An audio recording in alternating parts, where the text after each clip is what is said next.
Hello dear friends, അസ്സലാമു അലൈക്കും. നമസ്കാരം. എല്ലാവർക്കും എൻ്റെ പുതിയ വീഡിയോയിലേക്ക് സ്വാഗതം. ഇന്ന് കുറച്ച് മീൻ കിട്ടിയിട്ടുണ്ട്. അപ്പോൾ മീൻ കട്ട് ചെയ്ത് ഫ്രൈ ആക്കണം, കറി വെക്കണം. അപ്പോൾ ആ ഒരു കുഞ്ഞു വീഡിയോ ആണ് നിങ്ങൾക്ക് ഇന്ന് ഷെയർ ചെയ്യുന്നത്. അയക്കൂറ ഉണ്ടല്ലോ, ചെറിയ കുഞ്ഞ് അയക്കൂറ, അതും കിട്ടിയിട്ടുണ്ട്. പിന്നെ വലിയ അയില കിട്ടിയിട്ടുണ്ട്, കുറച്ച് ചെമ്മീൻ കിട്ടിയിട്ടുണ്ട്. അപ്പോൾ ഇതൊക്കെ എന്താ ചെയ്യുന്നതെന്ന് നോക്കാം. അയില ഉണ്ടല്ലോ, ഞാൻ കുറച്ച് അയില എടുത്തിട്ട് മുളകിൽ വെച്ചു. അതേപോലെ കുറച്ച് അയില ഫ്രൈ ആക്കി, അയക്കൂറയും ഫ്രൈ ആക്കി. ചെമ്മീൻ ഇന്നത്തേക്ക് വേണ്ട, അത് നാളെ ഉണ്ടാക്കാമെന്ന് വിചാരിച്ചിട്ട് അത് മുകളിൽ പെരക്കിയിട്ട് ഫ്രിഡ്ജിൽ വെച്ച്. ഞങ്ങളെ കാസർഗോട്ടാർ മീൻ മുറിക്കുന്നതാണ് ഞാൻ നിങ്ങൾക്ക് കാണിച്ചു തരുന്നത്. അപ്പം നിങ്ങൾ ഇങ്ങനെ അല്ലല്ലോ മീൻ മുറിക്കൽ, ഞങ്ങൾ മീൻ മുറിക്കൽ ഇങ്ങനെയാണ്. അതായത് പല കത്തി എന്ന് പറയും. ഈ പല കത്തിയിൽ ഇരുന്നിട്ട് മീൻ മുറിക്കും. ഇനി കുറേ മീൻ കൊടുന്നെങ്കിൽ തന്നെ വേനയാപാണ്ട് മുറിച്ചിട്ട് എടുക്കാൻ കഴിയും. സാധാരണ എല്ലാവരും നിന്നിട്ടല്ലേ മീൻ മുറിക്കൽ, സിസറിൽ, അതായത് കത്തിരി എടുത്തിട്ട്. ഞങ്ങളെ നാട്ടിൽ പൊതുവേ ഇങ്ങനെയാണ് മീൻ മുറിക്കൽ. ഇങ്ങനെ മീൻ മുറിക്കുമ്പോൾ ഒരു ഗുണം തെറിഞ്ഞെങ്കിൽ ഒരു 10 ജാതി മീൻ ഒന്നിച്ചിട്ട് തന്നെ കൊടുന്നെങ്കിലും എളുപ്പത്തിൽ മുറിച്ചിട്ട് എടുക്കാം.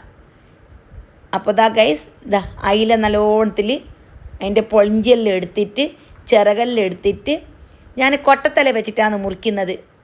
ചില ആൾക്കാർ തല കട്ടാക്കിയിട്ട് കളയും. ഞാൻ കൊട്ടത്തല വെച്ചിട്ടാണ് മുറിക്കൽ. കാച്ചിട്ടാകുമ്പോൾ കൊട്ടത്തല കഴിക്കാൻ ഭയങ്കര ടേസ്റ്റാണ്. എന്നിട്ട് എൻ്റെ വയറിൻ്റെ ഉള്ളിലത്തെല്ലാം ക്ലീൻ ആക്കിയിട്ടായിട്ട് അതിൻ്റെ വാലും കട്ട് ചെയ്തിട്ട് എടുക്കും. അപ്പോൾ ഇങ്ങനെയാണ് അയില കട്ടാക്കുന്നത്. പിന്നെ ചെമ്മീൻ തൊലിയെല്ലാം എടുത്തിട്ട് തലയോട് കൂടിയാണ് ഞങ്ങൾ എടുക്കൽ. തല കളയല, തല കളഞ്ഞുണ്ടല്ലോ ഈ കറിക്ക് വലിയ ടേസ്റ്റ് കിട്ടല. പിന്നെ അയക്കുറ ചെറിയ കുഞ്ഞ് അയക്കുറ ആയതുകൊണ്ട് അത് കുഞ്ഞു കുഞ്ഞു കഷ്ണാക്കിയിട്ട് ഞാൻ കട്ടാക്കി വെച്ചിട്ടുണ്ട്. ഈ ചെമ്മീൻ കട്ടാക്കുമ്പോൾ പിന്നെ അതിൻ്റെ തല കട്ടാക്കിയിട്ട് എടുക്കണം, അല്ലെങ്കിൽ തലയോട് കൂടിയിട്ട് തന്നെ വെക്കണം. ചെമ്മീൻ ഇടിയോട് കൂടിയിട്ട് തന്നെ ഇടുന്നെങ്കിൽ തലിൻ്റെ മീശഭാഗം ഉണ്ടല്ലോ അതൊന്ന് കട്ട് ചെയ്തിട്ട് പിന്നെ അതിൻ്റെ അടിഭാഗത്ത് ചിറകുണ്ടാവും, അതിൻ്റെ തോടെല്ലാം കളയും.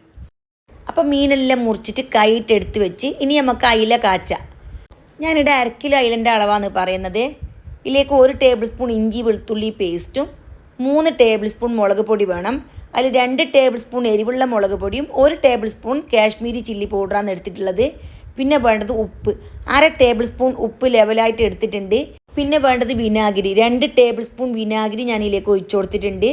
ഇല്ലാന്നുണ്ടെങ്കിൽ 1 ചെറുനാരങ്ങ ഉണ്ടല്ലോ അത് മുഴുവനായിട്ട് പിഴിഞ്ഞ് ഒഴിച്ചു കൊടുക്കണം.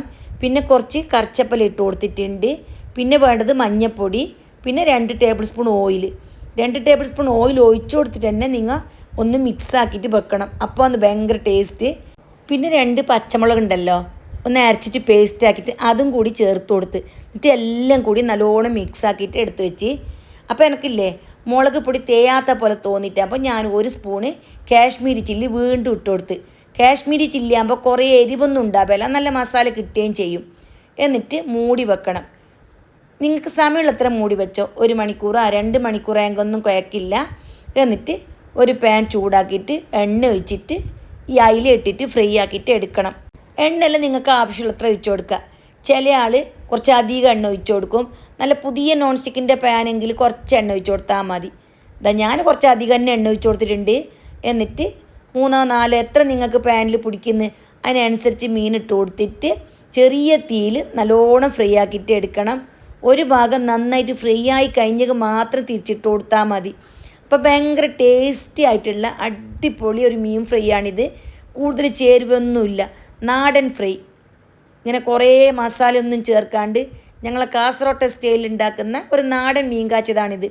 അപ്പോൾ ഇതുണ്ടെങ്കിൽ വേറെ ഒരു കറിയെങ്കും വേണ്ട, അത്ര ടേസ്റ്റാണ്. ഞാനെല്ലാം പാനിൽ വെച്ച് കൊടുത്തിട്ടുണ്ട്. ഇനി മസാല ഉണ്ടല്ലോ എല്ലാം ഇതിൻ്റെ മീത്തൊക്കെ തേച്ച് കൊടുക്കണം. ബാക്കിയുള്ള മസാല എല്ലാം സൈഡിലേക്ക് ഇട്ട് കൊടുത്തെങ്കിൽ ഫ്രൈ ആയിട്ട് കിട്ടുമ്പോൾ ഉണ്ടല്ലോ ഭയങ്കര ടേസ്റ്റ് ഉണ്ടാവും. ഒരു ഭാഗം ചെറിയ തീയിൽ 10 മിനിറ്റ് വെച്ച് കൊടുക്കണം. ആ സമയം ഒരു ഭാഗം നന്നായിട്ട് ഫ്രൈ ആയിട്ട് കിട്ടും. പിന്നീട് തിരിച്ചിട്ട് കൊടുത്താൽ മതി. ഞാൻ വീഡിയോ കാണിച്ചു തരാം ഗൈസ്. എല്ലാം നല്ല പോലെ ഫ്രൈ ആയി വന്നിട്ടുണ്ട്. ഇനി നമുക്കിതെല്ലാം തിരിച്ചിട്ട് കൊടുക്കാം. അപ്പോൾ ഭയങ്കര ടേസ്റ്റി ആയിട്ടുള്ള റെസിപ്പി എന്ന് പറഞ്ഞല്ലോ. നല്ല പോലെ അടിയെല്ലാം മൊരിഞ്ഞ് കിട്ടിയിട്ടുണ്ട്. ഇനി നമുക്കിതെന്താക്കാം, തിരിച്ചിട്ട് കൊടുക്കാം. തിരിച്ചിട്ട് കൊടുത്തിട്ട് അടിഭാഗവും നല്ല പോലെ തന്നെ ഒന്ന് കുക്കാക്കിയിട്ട് ഫ്രൈ ആക്കിയിട്ട് എടുക്കണം. ഒരു 10 മിനിറ്റ് വെച്ച് കൊടുത്താൽ മതി. ഇനി തീ എല്ലാവരും അടുപ്പിലും ഒരുപോലെ ആണെന്നില്ല, അതുകൊണ്ട് ചിലപ്പോൾ ടൈമിലെല്ലാം ചെറിയ വ്യത്യാസം വന്നേക്കാം. ചെറിയ തീയിൽ വെച്ചാൽ കരിഞ്ഞു പോകുന്ന പേടിയും വേണ്ട. പിന്നെ എണ്ണ ആവശ്യമാണെങ്കിൽ ഒഴിച്ചു കൊടുക്കണം. അപ്പോൾ ഇത്രയേ ഉള്ളൂ, വളരെ സിമ്പിളായിട്ടുള്ള അയില ഫ്രൈ ആണ്. അപ്പോൾ എല്ലാവരും ഇതേപോലെ ട്രൈ ചെയ്ത് നോക്കുക. ഞാൻ കുറച്ച് അയില ഉണ്ടല്ലോ ഇതേപോലെ മുള്ളി വെച്ചിട്ടുണ്ട്. മഞ്ഞത്തണ്ണി എന്ന് പറയും ഞങ്ങളെ കാസർഗോട്ട്. ഭയങ്കര ടേസ്റ്റാണ്. മഞ്ഞത്തണ്ണിയെല്ലാം തളിച്ചിട്ട് കുറുകിയിട്ട് വന്നിട്ടാകുമ്പോൾ ലാസ്റ്റ് കുറച്ച് വെളിച്ചെണ്ണയും കറിവേപ്പില ഇട്ടിട്ട് മൂടിയിട്ട് വെക്കണം. പിന്നെ 1 മണിക്കൂറിലും കഴിഞ്ഞിട്ട് തുറക്കുമ്പോൾ ഉണ്ടല്ലോ നല്ല കട്ടിക്ക് നല്ല ചോന്നിട്ടുണ്ടാവും. പിന്നെ കേസ് എൻ്റെ പൊരലുണ്ടല്ലോ എത്ര മീൻ കിട്ടിയിട്ടും കാര്യമില്ല. ഇവിടെ എല്ലാവർക്കും മീൻ വേണ്ട. അപ്പോൾ മീൻ കൂട്ടാത്ത ആളും ഉണ്ട്. കുറച്ച് കോളിഫ്ലവർ ഉണ്ട്, അതൊന്ന് ഫ്രൈ ആക്കിയിട്ട് എടുക്കുന്നുണ്ട്. എൻ്റെ 2 മക്കൾ മീൻ കൂട്ടാല. അപ്പോൾ മക്കൾക്ക് വേണ്ടിയിട്ട് കുറച്ച് കോളിഫ്ലവർ ഉണ്ടല്ലോ നേരത്തെ എന്നെ കൈയിട്ട് വൃത്തിയാക്കിയിട്ട് മുകളിൽ തേച്ചിട്ട് വെച്ചിട്ടുണ്ടായിന്. അതെടുത്തിട്ട് ഫ്രൈ ആക്കാൻ വെച്ച്. അപ്പോൾ ഇതുണ്ടെങ്കിൽ അവർക്ക് വേറെ ബുദ്ധിമുട്ടൊന്നുമില്ല. പിന്നെ പച്ചക്കറി എന്തെങ്കിലും വെക്കണം, അതും കൂട്ടിയിട്ട് നേരെ ചോറ് കഴിച്ചോളും. പിന്നെ ഇത്രയേ ഉള്ളൂ ഗൈസ് ഇന്നത്തെ വീഡിയോ. അപ്പോൾ നിങ്ങൾക്ക് എല്ലാവർക്കും എൻ്റെ വീഡിയോ ഇഷ്ടപ്പെട്ട് കാണുമെന്ന് വിചാരിക്കുന്നു. തീർച്ചയായിട്ടും നിങ്ങളെല്ലാവരും എൻ്റെ വീഡിയോ മുഴുവനായിട്ട് കാണണം. കണ്ടതിന് ശേഷം നിങ്ങളുടെ വിലയേറിയ ഉപദേശങ്ങളും നിർദ്ദേശങ്ങളും കമൻ്റായിട്ട് അറിയിക്കണം. ഞാൻ ഒരടുപ്പിൽ അയില ഫ്രീ ആവാൻ വെച്ച്, മറ്റേ അടുപ്പിൽ കോളിഫ്ലവർ വെച്ച്, ഒരടുപ്പിൽ മീൻ കറി വെച്ച്. അപ്പോൾ എനിക്ക് 4 അടുപ്പാണ് ഇവിടെ ഉള്ളത്. 4 അല്ല 6 അടുപ്പുണ്ട്. 4 ഒന്നിച്ച് സെറ്റായിട്ടാണ് ഉള്ളത്. അപ്പോൾ എല്ലാം കൂടി എനിക്ക് പെട്ടെന്ന് തന്നെ ഒരേ പണിയിൽ തന്നെ തീരും. അയില ഫ്രീ ആവാൻ വെച്ചിട്ടുണ്ടായിരുന്നല്ലോ, കുറച്ച് എണ്ണൻ്റെ കുറവുണ്ട്. ഞാൻ കുറച്ച് എണ്ണയും കൂടി ഒഴിച്ചു കൊടുത്ത്, അതേപോലെ കുറച്ച് ഫ്രഷ് ആയിട്ടുള്ള കറിവേപ്പില ഇട്ട് കൊടുത്ത്, എന്നിട്ട് ഞാൻ എന്ത് ചെയ്യും, ഫ്ലെയിം ഓഫ് ആക്കിയിട്ട് വെക്കും. ഇനി കുറച്ച് കഴിയുമ്പോൾ നമുക്ക് അയില ഫ്രൈയും അതേപോലെ അയക്കൂറയും അയിലക്കറിയെല്ലാം കൂട്ടി ഊണയിക്കാം ഗൈസ്. ഇന്നത്തെ വീഡിയോ ഇത്രമാത്രം. വീണ്ടും കാണാം. Bye bye.